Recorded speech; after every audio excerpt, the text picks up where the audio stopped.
Hoje eu vou te dar 9 sinais de que a sua casa pode estar mal assombrada. Como é que é? É isso mesmo, gente. Casa mal assombrada existe, não é coisa da nossa cabeça. Eu sou a Aira Ganok e você está no seu canal de Tarô, Meditação e Cura. Se você não é inscrito no meu canal, deixa sua inscrição, deixa seu like. Se você gostou desse vídeo, se ele foi importante para você, deixa seu comentário, ele é muito importante pra gente, tá bom? Eu vou falar de um tema muito controverso, eu sei que muita gente vai ridicularizar, eu sei que muita gente vai dar risada, mas esse vídeo não é para você. Esse vídeo é para quem está passando por problemas sérios dentro de casa, como eu mesmo já tive problemas sérios dentro de uma casa que eu morei, e hoje eu posso ajudar várias pessoas através da minha própria experiência e aprofundamento em estudos, comprovando realmente que a sua casa pode estar habitada por espíritos que não são espíritos que convivem harmonicamente com você. Bom, pessoal, 9 sinais de que a sua casa pode estar sendo habitada por outros espíritos. O primeiro sinal, claro, é insônia. Insônia, perturbações para dormir, da sua parte ou da sua família.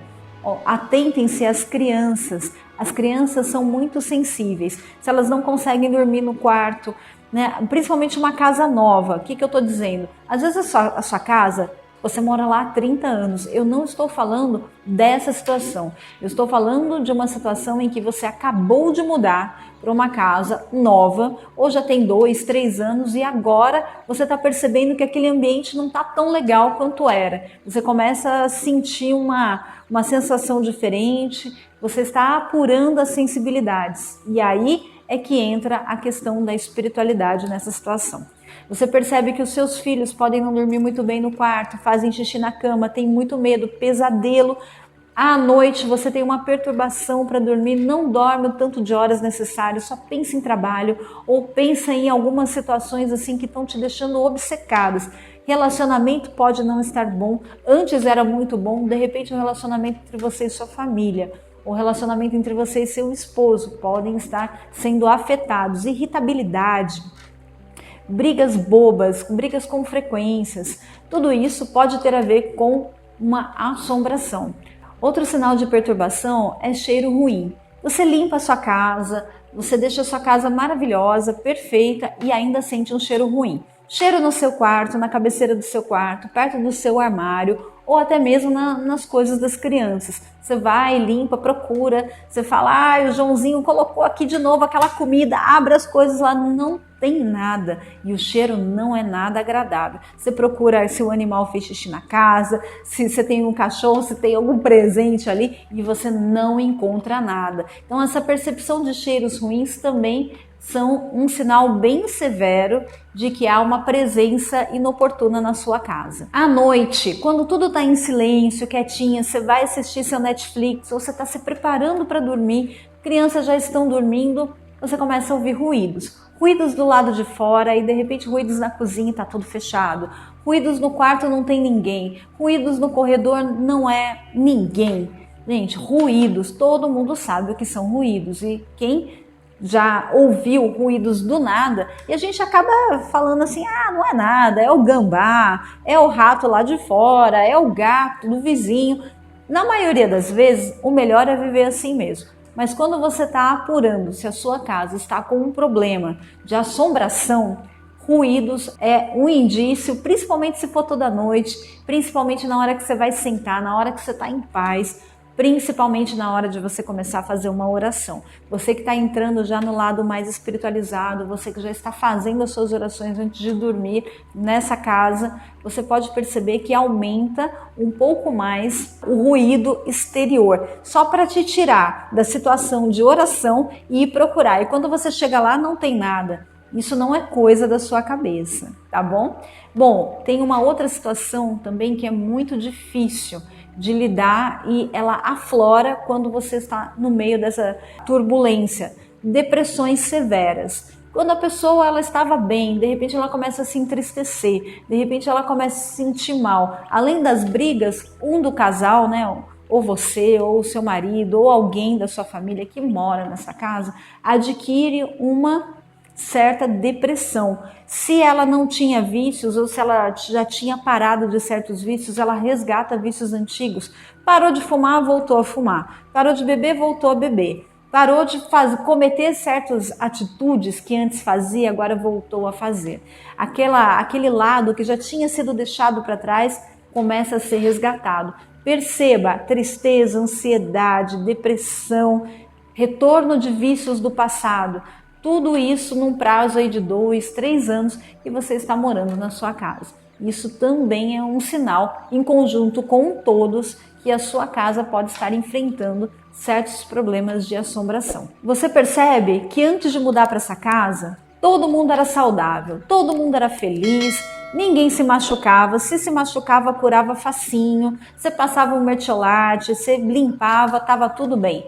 Mas você começa a perceber que acidentes frequentes começam a acometer aí você e a sua família. Coisas bobas, começa com um tombo, começa com uma virada de pé, começa com um corte no dedo, de repente as coisas vão começando a ficar mais sérias. Além da depressão que podem estar pegando certas pessoas da sua casa, você percebe que você pode estar sendo atacado com doenças frequentes. Alergias estranhas podem estar acontecendo, você pode perceber que tudo te dá dor de barriga ou queda de cabelo.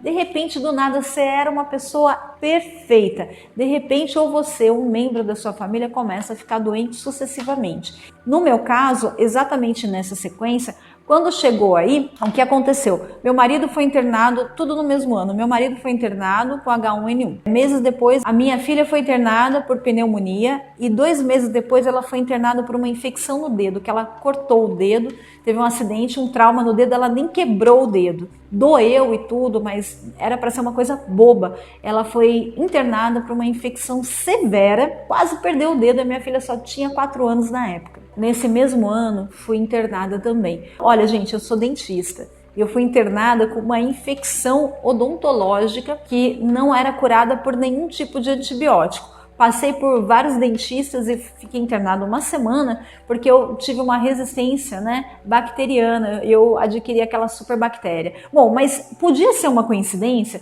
se fosse eu naquele momento uma fatalidade. No entanto, naquele ano, todos nós já havíamos sido internados várias vezes e a situação foi de uma forma tão brutal que todos nós quase morremos com uma coisa que era para ser banal. Então, doenças sucessivas você não deve ignorar, você deve ligar os pontos para ver se você está enquadrado nessa situação. Legal? Baseado nesse quadro de doenças sucessivas, se você tem animal, você pode perceber que existe também um desenvolvimento de um comportamento animal diferente. O animal, ou ele fica irritado, ou ele fica com medo, ou ele desaparece da sua casa. Era um animal que ficava na sua cama, no seu sofá. De repente ele fica fora da casa. Ele não consegue ficar ali. Ou quando ele entra, ele começa a urinar em alguns pontos. E aí você fica bravo na primeira, aí você fica bravo na segunda, na 10ª você fica extremamente irritado e o pobre do bichinho não tem culpa, porque ele está urinando aonde é o ponto que estão ali os espíritos que estão assombrando a sua casa. Então, aonde o animal está te revelando a perturbação com frequência no mesmo lugar, é onde você precisa tomar a providência. Porque essas entidades que ficam ali circundando a sua casa, afetando a sua família, podem ser inúmeras. Então, são vários lugares, você tem que interpretar o seu animal. E aí, você pode perceber também que além desses comportamentos estranhos, o seu animal pode estar pegando doenças advindas desses espíritos que estão ali atormentando a sua família e a você. Então, muitas vezes a doença que está acometendo vocês acomete o animal. E muitas vezes o animal, que é considerado um para-raio energético, ele tira a doença que era para você e adquire para ele. Então, eu já perdi alguns animais por essa captação energética. Tirou a doença de mim ou evitou que eu partisse para que o animal sugasse essa energia e, infelizmente, levasse essa energia com ele. Os animais, eles têm uma outra função no nosso mundo terrestre. Além de serem maravilhosos, serem dóceis, eles também servem como para-raios. Eles servem para nos proteger. Eles são escudos espirituais para que nem tudo caia em cima da gente. Ligando o fato dos animais também serem afetados, as crianças também são. As crianças que eram meigas, dóceis, começam a criar um certo comportamento de irritabilidade que você não reconhece. Primeiro começa com a saúde afetada, dores de barriga, problemas para dormir, problemas de concentração na escola, às vezes um processo de malcriação que você não reconhece o seu filho ou a sua filhinha, nem que seja criancinha, você percebe que existe uma alteração. Antes não era, e agora tem uma irritação elevada, os gritos são enormes, a irritação, às vezes até a violência é manifestada através da criança, porque elas também têm um canal mediúnico muito grande, até os 7 anos, a abertura desse canal é muito intensa.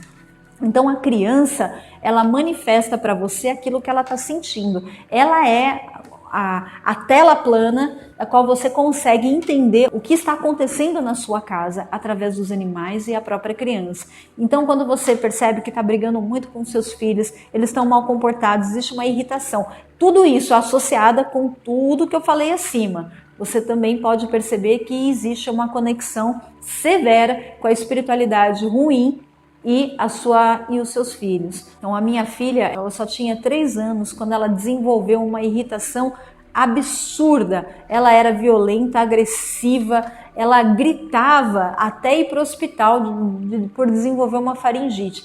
E a gente no começo não sabia o que fazer, depois nós fomos entendendo as situações, né?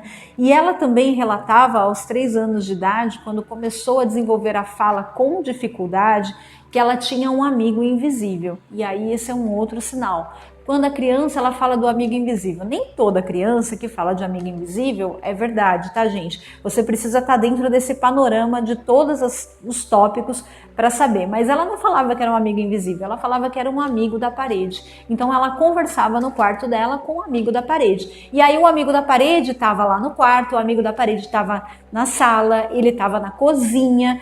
E aí de cara a gente começou a achar engraçado, porque ela estava falando, né? E é lógico, ai, nossa, se a gente para pensar, parece filme de terror, né? E dava aquela cotoveladinha, tal, dava risada. De repente, pessoal, a gente começou a perceber que era verdade, porque eu vou ligar ao próximo tópico. Eu comecei a entender que a casa estava estranha e chamei alguns amigos que eram pastores para fazer algumas orações em casa. Né? Então, numa época eu chamei um pastor amigo, depois em outra época chamamos outro. Então, quando a gente chamava, as coisas davam uma melhorada. Mas até que chegou um período em que um pastor, que era amigo da nossa família, maravilhoso, foi lá só para nos dar um recado. Ele chegou com a irmã, que era médium, mas ele era pastor de igreja evangélica, hein, gente? E eu, nessa época, não tinha um desenvolvimento mediúnico grande, não. E, aliás, eu não era nem ligada à espiritualidade como sou hoje. Então, ele chegou lá e disse assim, olha, eu vim aqui para dizer que vocês precisam sair dessa casa. Mas eu falei, por quê? Falou, porque a minha irmã viu muitos vultos da sua casa e nesse momento agora tem um homem ali naquele corredor e ele está ali parado e vocês estão sofrendo intempéries muito ruins espiritualmente. Mas ele era evangélico e a gente sabe que os evangélicos não admitem a espiritualidade, a vida após a morte, nem espíritos. E esse pastor veio e falou pra gente isso. Aí eu entreguei, eu falei, olha, pastor, realmente nós estamos percebendo certas questões aqui. A minha filha já viu, o meu pai já viu, né? Bom, meu pai ia dormir na minha casa, ele falou pra mim que encontrou uma menininha que morava naquele quarto, né? E o nome dela até estava escrito no quarto. O que acontece, pessoal? Nesse período para testar se nós estávamos loucos ou não, se a gente estava saindo do nosso processo de sanidade para a insanidade, 9 pessoas relataram ter visto vultos e energias dentro da nossa casa.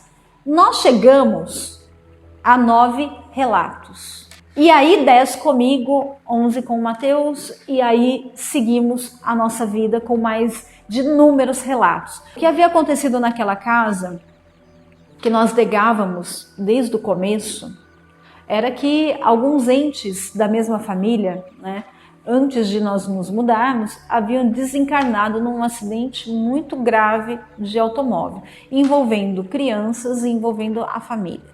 E isso foi revelado para a gente depois que nós já estávamos lá, mas havia sido camuflado o fato de que quando eles partiram, eles moravam ali. Parecia ter sido há muito tempo atrás e não foi, gente. Tinha sido assim há um ano atrás, eles realmente estavam ali, morando ali e houve o desencarne. E aí, 2 anos depois, assumimos a casa e nos mudamos. Bom, tudo fechou, né? Fechou o sentido, porque os meus pais haviam visto as crianças, meu pai viu uma menina, a Alice viu outro menino. E aí o pastor tinha visto uma pessoa e de repente as pessoas começaram a ver todos os seres que estavam ali ocupando. E eles tinham uma energia muito forte, muito carregada, como se quisessem empurrar-nos para fora da casa. E o que acontecia é que apareciam em alguns pontos da casa, apareciam pequenos verminhos. Aquela casa era extremamente limpa e a gente tinha que manter uma higiene impecável, porque nós recebíamos vários clientes ali dentro. E no meio da sala, de uma sala limpa, branca, de porcelanato, apareciam pequenos verminhos, são os bichos, né? Que isso tem a ver com os miasmas daqueles seres que vivem ali. Então, esses bichos aparecem e são um sinal muito severo, aparecem do nada, eles brotam no quarto, brotam em qualquer lugar, e isso também é um outro sinal de que a tua casa está invadida. De repente aparecem bichos do nada, no caso eram esses bichos parecendo aquelas larvinhas de insetos, né? E você limpava e elas apareciam de novo, você limpava e elas apareciam de novo. Então, gente, nós relatamos aí diversos casos de que a sua casa pode estar realmente afetada por um processo mal assombrado. E o que fazer? No nosso caso, pessoal, a gente só alugava a casa. Era uma energia muito forte, muito poderosa. No dia que nós resolvemos ajudar essa família, nós fomos num centro espírita, né, de mesa branca, para poder fazer o encaminhamento, né? Pedimos ajuda espiritual muito forte para fazer o encaminhamento desse pessoal.